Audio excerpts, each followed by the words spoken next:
Hey you beautiful people, how's it going, and welcome to a new video. So in today's video I'm going to be talking about my league starter choice for 3.17, which is going to be the Absolution Necromancer. I know a lot of people have talked about this, I know a few content creators are going to talk about this. This is one of the best skills for league start, hands down, because it's so cheap, it's a great boss killer, and the theme for this league is killing bosses. So we've got the Arch Nemesis, which, you know, is like a Metamorph X essence type thing, and then we also have the new bosses.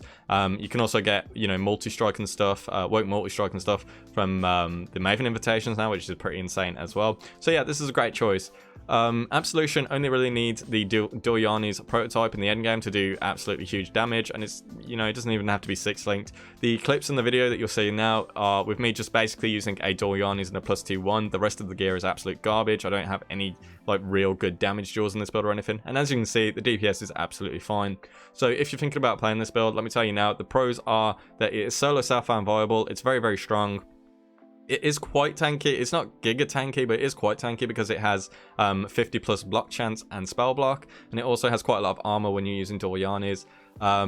It obliterates bosses, especially in the late game once you've invested quite a bit into it. Cons of the build is that you're playing a minion build. Other con of the build is that you're playing a caster build as well, because, you know, you have to self-cast the Absolution, and that can feel very dirty when you have Spell Echo, because Spell Echo is so much damage for the boys. But when you put yourself in a vulnerable position with Spell Echo, it doesn't feel too great. For instance, if you use it at the wrong time, and then Shaper slams you down like a domino. So yeah, that's pretty much it from me, guys. I'm gonna talk about it in a minute, in the after the showcase and whatnot. So I'll see you then. And also a big shout out to Ghost for helping me prep for league start. So thanks, Ghost, and I will catch you guys in a sec.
The living toy must enjoy our contests, for it continues to play. You and I should do this again soon. Children are capricious, Nomad. Be warned. The memory of your sting will fade soon enough, and so too will her contrition.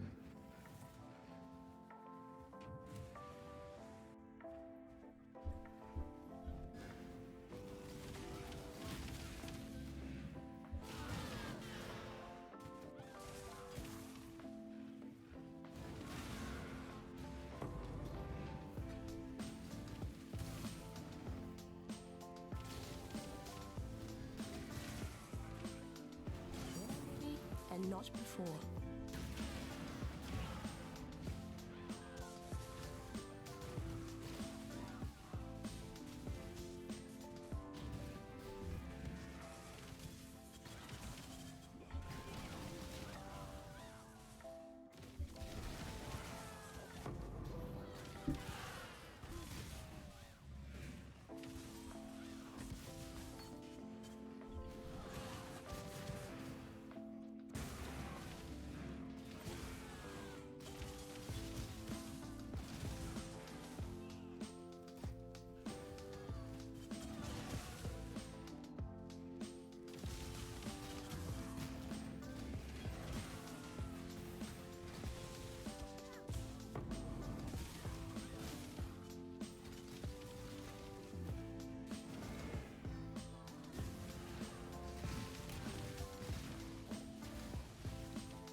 stretches the sanity of the mind.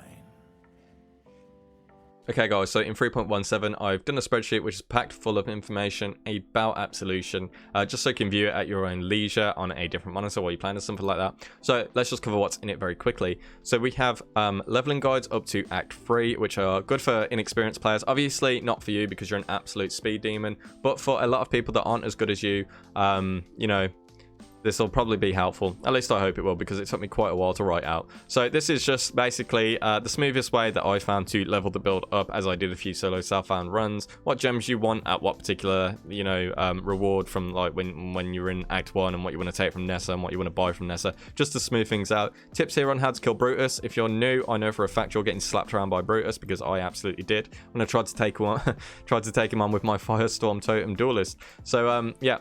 Those days are gone. Now we're using Holy Flame Totem, so big upgrade. So yeah, cracking on. Act 2, same stuff. Just give you a little brief overview of what your link should kind of look like in Act 2 and 3. Again, you don't even have to follow this to a T, but you know, hopefully it helps someone, because it took me quite a while to write out. So moving on from the Act guide over here, we have gears, upgrades, and progressions. So this is just very, very brief overlay. You don't have to follow this to a T either. There are some things which are obviously a staple. So Doryani's prototype at the end being, you know, a huge DPS increase. Not going to be as good as it was in Scourge, because it's going to be harder to hit minus 200% lightning res in the end game. But it's still very, very powerful, even if you just go with the base minus 60. Although we are going to be using some gloves, which we don't really want to replace, which will give us lightning res. So it's about minus 45 if you have good rolled ones. So weapons wise, you know, early +1 physical spell scourging wand, which you can just do with the vendor recipe, which is listed on the spreadsheet as well. Mid game +2 convoking wand with no additional modifiers, which will be quite easy to make as well. You just need fossils. And then end game +2 wand with minion attack and cast speed plus damage. So obviously that one is very hard to make, because the damage can never really be like guaranteed. But there is a crafting guide for these ones as well, if you want to craft them yourself, on my website, which is quite in depth. At least I think it's fine. So yeah, if you want to know how to make it, that's on there, as well as a few of that crafting guide. Shameless plug. Moving on, we have trade links over here. So trade links will be pretty much under most of the items on here if you are too lazy to craft and you just want to buy. So yeah, that'll take you through. There's nothing on the spreadsheet, as it says here, about 3.17 items. So items with the new implicits or whatever, they're not on here because I made this before. And yeah, so cracking on to body armor early, tabula rasa. Obviously before that we're just going to be using any chest with life and some resistances. Fireblood aqueducts for an easy one, or click here to just buy one. Mid game we are going for a 6 link with 1 red and 5 blue. And then, you know, you can farm these from Valside areas as well, which is pretty easy to do, pretty easy to get one nice and early. And then end game is the kind of irreplaceable Doryani's. Not necessarily, you don't necessarily need it on the end game. And I have got a tree in the path of building as well, which I'll go over later, without a Doryani's. But the DPS increase from Doryani's is absolutely massive, and just makes bosses a cakewalk, so just bear that in mind. But yeah, you don't necessarily need that, so don't worry about it too much. Shields wise, there's, to be honest guys, there's loads of shields that you can actually use for this. You can use high armor ones. For instance, you know, if you're doing Doryani's, you're going to want high armor to offset the negative lightning res. So for instance, if we're using it, we're going to have a high armor live colossal tower shield. And then this is just basic. Like, you can have this on week 1 very easily, but then if you wanted like an end game one, you'd have something like this, but then it would be recover life when you block as well, because this build does have quite high block chance with Doryani's, about 50%. You can go up to like 60 with cluster jewels if you want to go that route, but yeah. So moving on from that, we have helmets. Really all you're gonna ideally want is a +3 bone helmet, which is very, very easy to get. Even on week 1 you can just farm these. Honestly, if I had to give you a tip, Blight Ravage maps have been buffed, and I didn't see anything in the notes about the anointments being nerfed, so I would just farm a few Blight Ravage maps. You'll get one of these very, very easily, and then you can just craft it yourself with spamming whatever harvest. It just doesn't matter. End game, I haven't put a crafting guide for this, but this is Giga Min maxing, and you're not going to have this anytime soon, so I haven't worried about it. This is like an 8 or 9 link helmet using the essences for the fizz damage as extra lightning damage, and obviously once you get one of these, then your damage is just ridiculous at this point. But yeah, I haven't put anything for this either, because yeah, chances are most people are not going to get this. I'd say 2% of people are going to get this. Oh, it's gone. Oh, Okay guys, we kind of got a little bit lost there, but it's absolutely fine. We're back. So gloves wise, early, life and res, as per usual. Mid and end game, usually cheap gloves. I'm guessing are going to be quite expensive in this league, just because I believe quite a few people start Absolution. I might be wrong. So it's Alga Mortis. So these give you sap to enemies in chilling areas, which is 20% less damage. From whoever's sapped. And then enemies in your chilling areas take 30% increased lightning damage, as well as increased effective non-damaging ailments. So these are very, very powerful for this build, and you can apply the chilling areas via Arcanist brand linked to Vortex, and then you can also stick Assassin's Mark on there for free curse. So yeah, this is a super good glove, as you probably know if you played Absolution in 3.16. Moving on, boots. Early, we are going for just any boots. Life, res, move speed, standard stuff. Mid and end game, now you're not gonna believe this, we're going for boots with move speed, life, and res. So yeah, it's quite good. Not two tones, and I think in 3.17 two tones lose a bit of value now with the new orbs, adding the implicits and whatnot. These boots are going to be better. They just give more armor. So when you have Dorianis, yeah, these are going to be absolutely golden. Rings, early and mid game, unset rings are usually good. If you need strength stats, anything like that, put them onto here. Going for unset, just in case we need sockets for like Convocation and stuff like that. Convocation is very, very useful in this build, in my opinion. And then end game, if you are rolling with the Dorianis, there's very limited ways to get the minus lightning res now, since Scourge is gone. So we have minus 25 on lightning res, which can then be buffed up to like minus 28 with the catalyst, the resistance catalyst. Yeah, the other ways to get minus res, Thread of Hope and that new jewel, but the new jewel doesn't really fit. So Thread of Hope, maybe I can put Thread of Hope in there for an extra minus 20. But yeah, that'll be good if you're going with Dorianis. If not, just go with an unset, same stuff. So yeah, amulet wise, now it kind of annoys me with these amulets. So we have strength skill gems for a mid game, which you will now just be able to find on the floor since they can just roll with absolutely anything. The hard part is going to be getting a double +1 because we have no influence anymore because that happened. So yeah, try and get one of these. I'm not really sure how you're going to go about crafting one of these because it's going to be tricky. There's probably going to be somewhere with fossils that I'll have to look into more. But yeah, for now, this is what you want. Not sure how to craft it yet. I'll figure it out. Belts, moving on, we go for, just any old belt with life, res. Pretty standard stuff for League Site. If you notice, it's a bit of a theme. And then, yeah, Darkness Enthroned is really, really good for the build as well because minion jewels are awesome. And then lastly, we have jewels down here. We've just got the modifiers that we're looking for on Ghastly Jaws, so the minions deal % increased damage if you use a minion skill recently. Since you're going to be spelling Absolution, this is always going to be up, so this is really, really good. Max life, increased attack and cast speed is very, very good. High DPS boost, additional fizz and additional lightning are pretty good as well because, fizz gets converted to lightning with the Absolution skill, so this is really, really good. Unique Jaws, Fortress Covenant and Quickening Covenant, some trade links on there as well. But obviously you're only really going to use these if you have cluster jewels, and you don't even have to use them then. You can use those small clusters that give you block if you really, really want. So yeah, that's just a quick overview of the gear. Don't have to follow it again. Gem importance, this is just to, revert to if you're struggling with gems for whatever reason.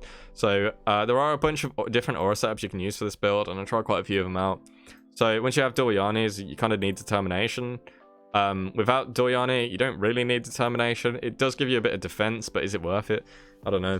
I was using Skitterbots with Wrath, with an Aegean Pulsaglia setup, which I'll show you now. Actually, I'll show you what that kind of looks like on an M3 map in League, just to show you that it really does boost up the clear speed. So here you go. Here's the clip right over here. I'm just talking over it now. So yeah, cracking on.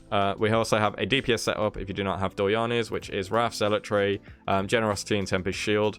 You don't need to worry about Generosity with Tempest Shield and Skitterbots because the auras have to affect alloys and yourself, and Tempest Shield only affects you, and Skitterbots doesn't affect alloys. So yeah, Generosity, don't worry about it with those. Just make sure it's not linked to Determination if you go with that. Other stuff, yeah, absolutely standard stuff. You can mix those around as well if you want.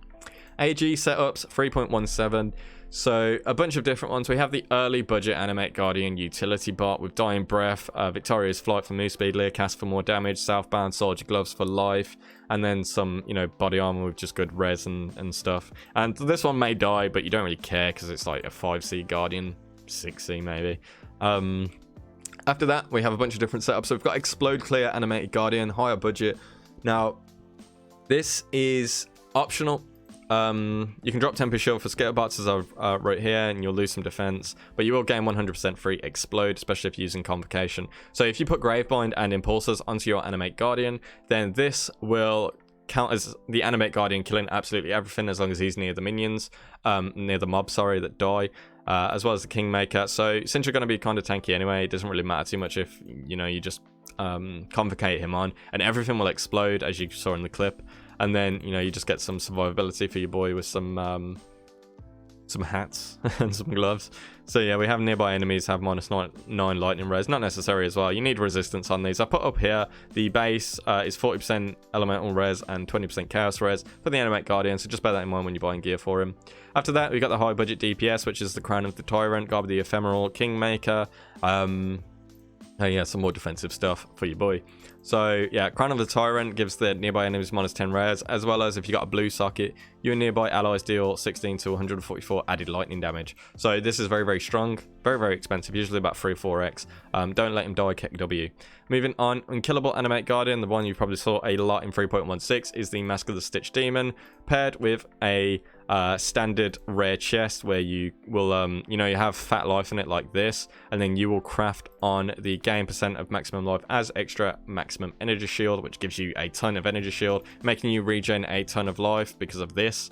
And then yeah, it just basically is unkillable, especially as a Necromancer where it has a bunch of buffs, buffing its life as well and its gem levels. So yeah, this is pretty unkillable, and then it's just basically a Kingmaker buffer at that point. And yeah, you can like, there's a bunch of different stuff you can have. You can have like curse and hit gloves with windscreen boots for like +1 curse immunity that I didn't put on here, which I might put on there after this video. But yeah, if you don't want him to die at all and just want the Kingmaker buff, then this is the way to go. And then yeah, that's about it for the Animate Guardian. There is 4 different setups, and again, you can, you know, make your own. And we have a small Spectre List over here as well. So we have the just a lot of people ask this one, where you get the Spectres from, what they do, and yeah. So Carnage Chieftain, Act 2, Act 7, grants Frenzy charges, DPS buff. Host Chieftain, Act 6, Act 7, grants Power charges, again there's a really big buff. Slave Drivers, now you don't necessarily have to use Slave Drivers, and if you are using Slave Drivers, you might want to pair it with like Spell Echo and whatnot. And this is just for good extra DPS if you're lacking, because they are still quite strong. So you could put them on a 4 link in your helmet or something like that, and that'd be absolutely cool. But yeah, totally not necessary in the late game. Arena Master gives you the attack and cast speed, but he's not going to buff you. He's not going to buff the minions because they won't be spawned. He'll buff your zombies and stuff.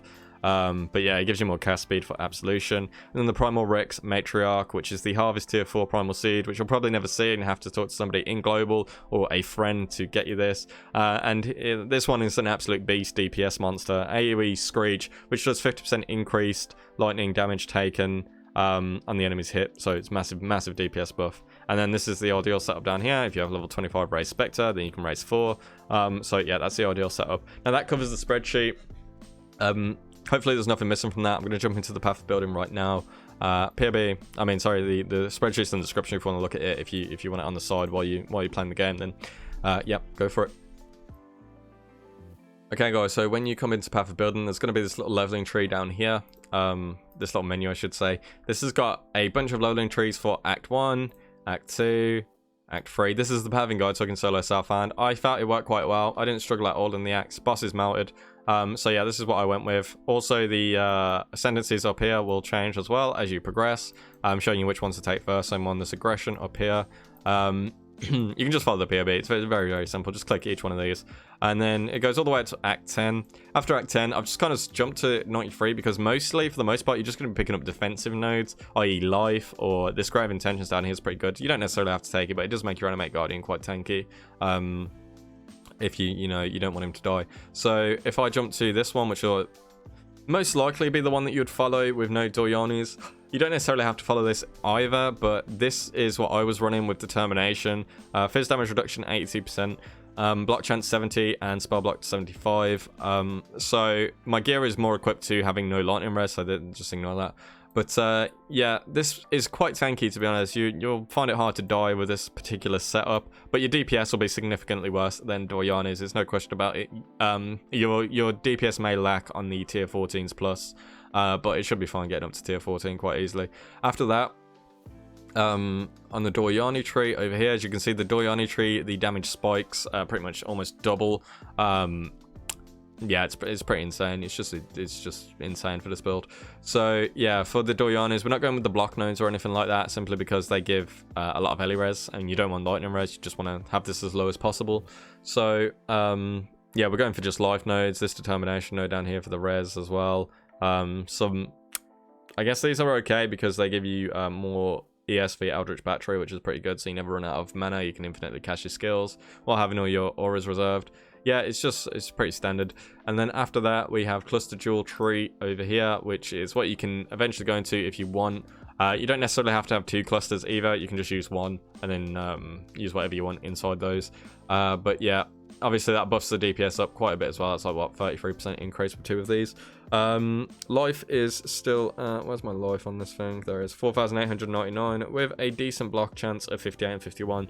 So decent fizz reduction as well. So yeah, you're still quite tanky. You're obviously not going to be a giga tank. I'd probably run 2 life less in this build, to be honest, because it can feel a bit scary when your life goes low because you don't have leech or anything like that. But yeah, that's what it looks like with the cluster jewels. That's pretty much it. Feel free to modify it how you want, or, you know, whatever. Moving on to the skills setup over here.